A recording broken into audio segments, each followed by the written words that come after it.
എല്ലാവർക്കും നമ്മുടെ പുതിയൊരു വീഡിയോയിലേക്ക് സ്വാഗതം. ഇന്നത്തെ റെസിപ്പി നെയ്പത്തിരിയുടെ റെസിപ്പി ആട്ടോ. ഒരുപാട് എണ്ണയൊന്നും കുടിക്കാതെ നന്നായിട്ട് മുരിഞ്ഞ് അടിപൊളിയായിട്ട് വന്നിരിക്കുന്ന ഒരു കിട്ടിലൻ നെയ്പത്തിരി തന്നെയാണ്. റെഡിയാക്കി എടുക്കാനാണെന്നുണ്ടെങ്കിലും ഒരുപാട് പാടൊന്നുമില്ല, പെട്ടെന്ന് തന്നെ റെഡിയാക്കി എടുക്കാവുന്നതേ ഉള്ളൂ. അപ്പോൾ എല്ലാവരും ഇതേപോലെ ഒന്ന് ട്രൈ ചെയ്ത് നോക്കി കമൻസൊക്കെ മറക്കാതെ അറിയിക്കുക. നമുക്ക് കണ്ടു നോക്കിയാലോ.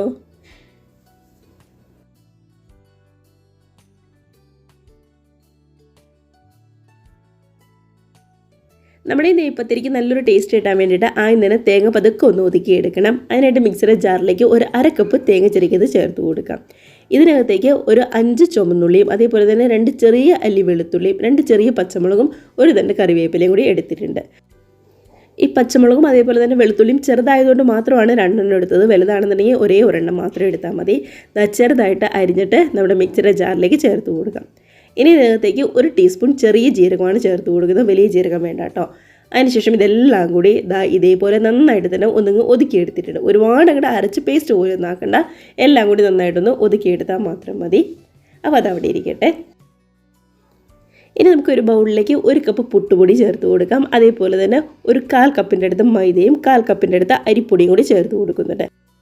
ഞാനിപ്പോൾ നമ്മുടെ സാറാസിൻ്റെ പുട്ടുപൊടിയായിട്ട് എടുത്തിരിക്കുന്നത്. ഏതാണെങ്കിലും കുഴപ്പമില്ല, ഏത് ബ്രാൻഡിൻ്റെ പുട്ടുപൊടിയാണെന്നുണ്ടെങ്കിലും കുഴപ്പമില്ല. എടുക്കുമ്പോൾ അളവുകൾ കറക്റ്റായിട്ടൊന്ന് ശ്രദ്ധിക്കുക. ഇപ്പോൾ നമ്മൾ 1 കപ്പ് പുട്ടുപൊടി എടുത്തതിനാണ് ഒരു 1/4 കപ്പ് മൈദയും അതേപോലെ തന്നെ 1/4 കപ്പ് അരിപ്പൊടിയും കൂടി ചേർത്ത് കൊടുക്കുന്നത്. അങ്ങനെ പൊടികൾ മൂന്നും നന്നായിട്ട് തന്നെ നമ്മളൊന്ന് മിക്സ് ചെയ്ത് എടുത്തിട്ടുണ്ട്. ഇനിയിപ്പം നമുക്ക് ഒട്ടും തന്നെ സമയം കളയാതെ നേരെ മിക്സ് ഒന്ന് റെഡിയാക്കി എടുക്കാം. അതിനായിട്ട് ഞാനിവിടെ അത്യാവശ്യം വലിപ്പമുള്ള ഒരു പാൻ എടുത്തിട്ടുണ്ട്. അപ്പോൾ അതൊക്കെ ഒന്ന് ചൂടായി വരുമ്പോൾ ഇതിനകത്തേക്ക് 2.25 കപ്പ് വെള്ളമാണ് ചേർത്ത് കൊടുക്കുന്നത്. 1 കപ്പ് പുട്ടുപൊടിയും അതേപോലെ തന്നെ 1/4 കപ്പ് വെച്ച അരിപ്പൊടിയും മൈദയും കൂടി ചേർത്ത് കൊടുക്കുമ്പോൾ ഒരു 2.25 കപ്പ് അളവ് കറക്റ്റായിരിക്കും വെള്ളത്തിൻ്റെ. ഇതിലേക്ക് ആവശ്യത്തിന് ഉപ്പും ഒരു 1/2 ടീസ്പൂൺ എടുത്ത് നെയ്യും കൂടി ചേർത്ത് കൊടുക്കുന്നുണ്ട്. അപ്പോൾ അതൊക്കെ എല്ലാം കൂടി ഒന്ന് മിക്സ് ആക്കിയിട്ട് ശരിക്കും ഒന്ന് തിളച്ച് വരാൻ തുടങ്ങുമ്പോൾ ഇതിലേക്ക് നമ്മൾ അരച്ച് വെച്ചിരിക്കുന്ന തേങ്ങയുടെ മിക്സ് ഉണ്ടല്ലോ, ഒതുക്കി വെച്ചിരിക്കുന്ന തേങ്ങയുടെ മിക്സ് അതും കൂടി ചേർത്ത് കൊടുത്ത് ശരിക്കും ഒന്ന് മിക്സാക്കി എല്ലാം കൂടി നമ്മുടെ വെള്ളമായിട്ട് യോജിച്ച് ഒന്നിങ്ങ് തിളച്ച് വരണം. അങ്ങനെ വെള്ളമൊക്കെ നന്നായിട്ട് തിളച്ച് വരുമ്പോൾ നമ്മൾ റെഡിയാക്കി വെച്ചിരിക്കുന്ന പൊടിയും കൂടി അങ്ങ് ചേർത്ത് കൊടുക്കാം. പൊടി ചേർത്ത് കൊടുത്ത് അപ്പം തന്നെ ഗ്യാസ് ഓഫ് ചെയ്തോളൂ കേട്ടോ. ഗ്യാസ് ഓഫ് ചെയ്തിട്ട് വേണം ഇതേപോലെ നന്നായിട്ടൊന്ന് മിക്സ് ചെയ്തെടുക്കാനായിട്ട്. അതിനുശേഷം ഇതെല്ലാം കൂടി നന്നായിട്ട് തന്നെ ഇതേപോലൊരു സ്പൂൺ വെച്ച് ശരിക്കും ഒന്നിങ്ങ് യോജിപ്പിച്ചെടുക്കുക. നമ്മുടെ ആ പൊടിയും തിളച്ച വെള്ളമായിട്ട് നല്ലോണം തന്നെ ഇതേപോലെ ഒന്നിങ്ങ് മിക്സാക്കി എടുക്കുക കേട്ടോ. ഇനിയിപ്പോൾ നമ്മളിതായി ഇതേപോലെ ഒന്ന് മിക്സ് ചെയ്യുമ്പോൾ വെള്ളം കുറവാണെന്നുണ്ടെങ്കിൽ മാത്രം കുറച്ചും കൂടി വെള്ളം ചേർത്ത് കൊടുക്കാം. ഒരു 2-3 ടേബിൾ സ്പൂൺ അത്ര മാത്രമേ മതിയാവും. ഇപ്പോൾ വെള്ളം കൂടുതലാണെന്നുണ്ടെങ്കിൽ കുറച്ചും കൂടി പുട്ടുപൊടി ചേർത്ത് കൊടുക്കാം. ഒരിക്കലും കൂടുതലോ കുറവോ ഒന്നും ആവില്ല, കറക്റ്റായിരിക്കും ഏകദേശം. പിന്നെ പുട്ടുപൊടിയുടെ ഒക്കെ ആ ഒരു വ്യത്യാസം അനുസരിച്ച് 1-2 സ്പൂണിൽ ഒന്നും വ്യത്യാസം വന്നാലായി, അത്രയേ ഉള്ളൂ. ഒരു 10 മിനിറ്റ് നന്നായിട്ടൊന്ന് മൂടി വെച്ചിട്ടുണ്ട് എല്ലാം കൂടി ആ പുട്ടുപൊടിയൊക്കെ ഒന്നിങ്ങ് സെറ്റായി വരാനായിട്ട്. അതിനുശേഷം എടുത്ത് കയ്യിൽ ഇതേപോലെ നന്നായിട്ട് തന്നെ ഒന്നിങ്ങ് യോജിപ്പിച്ചെടുക്കുക. ഇപ്പോൾ ഈ സമയം അത്യാവശ്യം നല്ല ചൂടുണ്ട് കേട്ടോ നമ്മുടെ പൊടിക്ക്. ഒരു 10 മിനിറ്റ് മാത്രമേ നമ്മൾ വെച്ചിട്ടുണ്ടായിരുന്നുള്ളൂ, അത്ര മതി. ഇപ്പോൾ കൈവച്ച് ഇതേപോലെ ചെയ്തെടുക്കാൻ പറ്റുന്നില്ല എന്നുണ്ടെങ്കിൽ ഒരു കൗണ്ടർ ടോപ്പിലേക്ക് മാറ്റിയിട്ട് ഒരു ഗ്ലാസിൻ്റെ സൈഡ് ഭാഗമോ അല്ലാന്നുണ്ടെങ്കിൽ നല്ല കട്ടിയുള്ള ഒരു തവിയൊക്കെ വെച്ച് ഇതേപോലെ അങ്ങ് ചെയ്തെടുത്താൽ മതി. ഞാൻ എന്തായാലും ആ ചൂടിൽ തന്നെ കൈവച്ച് നന്നായിട്ട് തന്നെ ഒന്നിങ്ങ് കുഴച്ചെടുക്കുന്നുണ്ട്. ശരിക്കും ഒരു 4-5 മിനിറ്റ് നന്നായിട്ട് കുഴച്ചെടുക്കണം കേട്ടോ. എത്രത്തോളം നന്നായിട്ട് കുഴച്ചെടുക്കുന്നോ അത്ര നല്ല സോഫ്റ്റായിട്ട് മാത്രമേ നമ്മുടെ പത്തിരി നമുക്ക് കിട്ടുള്ളൂ. അക്കാര്യം പ്രത്യേകം ശ്രദ്ധിക്കണം. കയ്യിലൊക്കെ ഒരുപാട് ഒട്ടിപ്പിടിക്കുന്നുണ്ടെങ്കിൽ കയ്യിൽ കുറച്ച് വെളിച്ചെണ്ണയോ അല്ലാന്നുണ്ടെങ്കിൽ ഓയിലോ, ഇനിയിപ്പോൾ അതും അല്ലാന്നുണ്ടെങ്കിൽ കുറച്ച് വെള്ളമാണെന്നുണ്ടെങ്കിലും 2 കൈയിലേക്ക് ഒന്ന് പറ്റിയിട്ട് നല്ലോണം തന്നെ ഒന്നും കുഴച്ചെടുത്താൽ മാത്രം മതി. ഞാനിപ്പോൾ എന്താണെങ്കിലും ഒരു 5-6 മിനിറ്റ് ശരിക്കും തന്നെ ഒന്ന് കുഴച്ചെടുത്തിട്ടുണ്ട്. കാണുമ്പോൾ തന്നെ അറിയാൻ പറ്റുമല്ലോ, നല്ല സോഫ്റ്റായിട്ട് തന്നെയാണ് നമ്മുടെ മാവിരിക്കുന്നത്. ഇനിയിപ്പോൾ അതിൽ നിന്ന് ഓരോരോ ബോൾസ് എടുത്ത് ഞാനിവിടെ ഇതേപോലെ ഒരു ഫോയിൽ പേപ്പർ ആട്ടോ യൂസ് ചെയ്യുന്നത്. അതിനുശേഷം ഫോയിൽ പേപ്പറിൻ്റെ എല്ലാ ഭാഗത്തേക്കും ഒന്ന് ഓയിൽ പറ്റി കൊടുത്ത് നമ്മുടെ ഈ ഫോയിൽ പേപ്പർ ഇതേപോലെ 2ആയിട്ടൊന്ന് മടക്കി ഒരു സ്റ്റീൽ പ്ലേറ്റ് വെച്ച് നന്നായിട്ട് തന്നെ ഇതേപോലെ ഒന്ന് പ്രസ് ചെയ്തെടുക്കുന്നുണ്ട് കേട്ടോ. ഇതിപ്പോൾ ഇങ്ങനെ ഫോയിൽ പേപ്പർ തന്നെ വേണമെന്ന് നിർബന്ധമൊന്നുമില്ല, നമ്മുടെ പത്തിരി പ്രസ് ആണെന്നുണ്ടെങ്കിലും കുഴപ്പമില്ല, ഇതേപോലെ ചെയ്തെടുക്കാവുന്നതേ ഉള്ളൂ. ഞാനിവിടെ എളുപ്പത്തിന് വേണ്ടിയിട്ട് ഇതേപോലെ അങ്ങ് ചെയ്യുന്നു എന്നേ ഉള്ളൂ.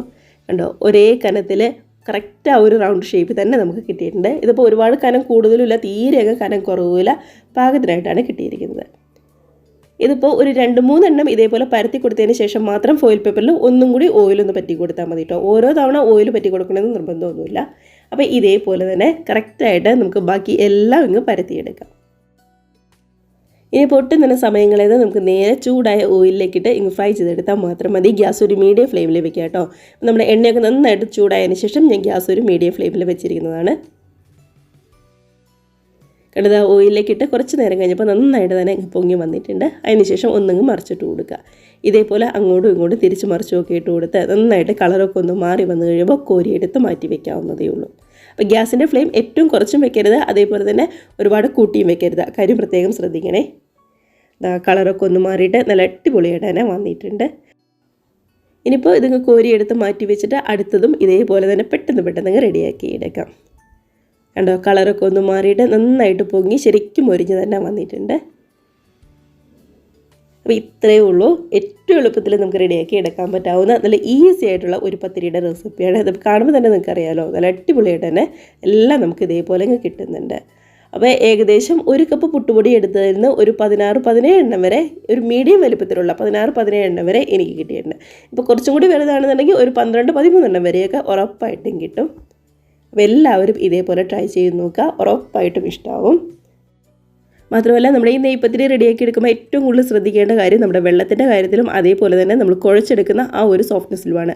നന്നായിട്ട് ഒരു 5-6 മിനിറ്റ് എങ്കിലും എടുത്ത് ശരിക്കും കൈവച്ച് തന്നെ ഒന്ന് കുഴച്ചെടുക്കാനായിട്ട് പ്രത്യേകം ശ്രദ്ധിക്കുക. അതേപോലെ തന്നെ വെള്ളത്തിൻ്റെ അളവിലും ഒന്ന് പ്രത്യേകം ശ്രദ്ധിക്കുക കേട്ടോ. ഈ 2 കാര്യങ്ങളൊന്നും ശ്രദ്ധിച്ചാൽ ഇതേപോലെ നല്ല അടിപൊളിയായിട്ടുള്ള നെയ്പത്തിരി ഒരു പ്ലേറ്റ് നിറയെ നമുക്ക് കിട്ടും. നമ്മുടെ കയ്യിൽ എപ്പോഴും ഉള്ള സിമ്പിളായിട്ടുള്ള ചേരുവകൾ കൊണ്ട് റെഡിയാക്കി എടുക്കാൻ പറ്റാവുന്ന നല്ലൊരു അടിപൊളി പത്തിരി തന്നെയാണ്. വൈകുന്നേരം ചായയ്ക്ക് എല്ലാവർക്കും ഇതേപോലെ ഈസി ആയിട്ട് ട്രൈ ചെയ്ത് നോക്കാവുന്നതേ ഉള്ളൂ. ഇതിൻ്റെ കൂടെ ഒരു കറിയും കൂടിയൊക്കെ ഉണ്ടെന്നുണ്ടെങ്കിൽ കുറച്ചും കൂടി നല്ലതായിരിക്കും. ഇല്ലാന്നുണ്ടെങ്കിൽ നല്ലൊരു ചൂട് പാൽ ചായയോ അല്ലാന്നുണ്ടെങ്കിൽ കട്ടൻ ചായയോ ഒക്കെ ഉണ്ടെന്നുണ്ടെങ്കിൽ അടിപൊളിയായിരിക്കും.